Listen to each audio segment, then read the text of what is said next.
নমস্কার বন্ধুরা, আশা করছি আপনারা সবাই খুব ভালো আছেন। আমি অনিমা চলে এসেছি একটা নতুন ভিডিও নিয়ে। তো চলুন আজকে রান্না করব কচুরলতি।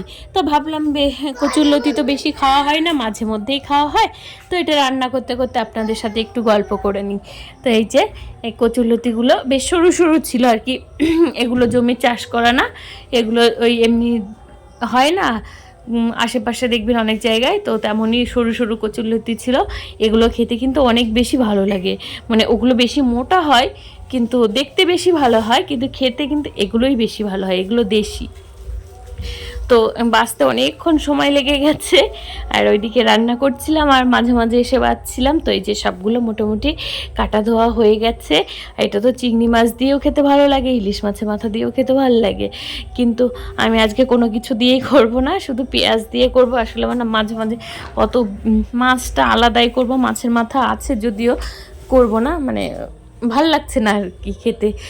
প্রত্যেক দিন তার সব কিছু খেতে ভালো লাগে না, তো তেমনি আজকে ইচ্ছে করলো যে শুধু একটু হালকা খাবো, একটু মিষ্টি মিষ্টি লাগবে, তাই জন্য একটু বেশি করে পেঁয়াজ দিয়ে দিয়েছি তেলের মধ্যে, আর একটু লঙ্কাও দিয়েছি, খুব বেশি লঙ্কা দিইনি। আর এদিকে রুই মাছটাও রান্না হচ্ছিল, মাছটা প্রায় হয়ে এসেছে। আর এদিকে এবার লতিটা দিয়ে ভেজে নেব কিছুক্ষণ, আর ভাজার আগে একটুখানি জল দিয়ে দেবো, তাহলেই হয়ে যাবে।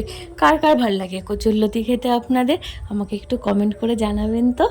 আর এই যে রান্নাটা প্রায় এক্ষুনি হয়ে যাবে, কাটতেই যত দেরি, রান্না করতে তো আরও কম সময় লাগে, আর খেতে বসলে তো কোনো কথাই নেই, যেহেতু এটা একটু পিচ্ছল টাইপের হয়, তো মুখে দেওয়ার সাথে সাথে ভাতটা পেটের মধ্যে চলে যায়, বেশিক্ষণ চিবোতেও লাগে না। এটা খেতে কিন্তু আমার বেশ ভালোই লাগে। জানি না, অনেকে হয়তো অপছন্দ করতেও পারেন, খাবার তো যার যেটা রুচি, যার যেটা ভালো লাগে সে সেটা খাবে।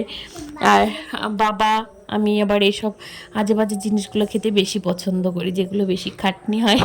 আর আমাদের বাড়িতে দেখবেন মাঝে মাঝেই এসব একটু রান্না হয়ে থাকে। এই যে থোর, কচু শাক, তারপর মোচা, এগুলো অনেকের বাড়িতে কম রান্না হয়, কিন্তু আমাদের বাড়িতে ওগুলো আবার একটু বেশি রান্না হয়, যেহেতু আমরা খেতে ভীষণ ভালোবাসি। তো এই যে রান্না হয়ে গেছিলো, নামিয়ে নিলাম। ভাজাটা কিন্তু খুব ভালো হয়েছে দেখে। আজকের এই ভিডিওটা যদি আপনাদের ভালো লাগে তাহলে একটা লাইক আর একটা কমেন্ট করে জানাবেন আমাকে, তাহলে আমার খুব ভালো লাগবে।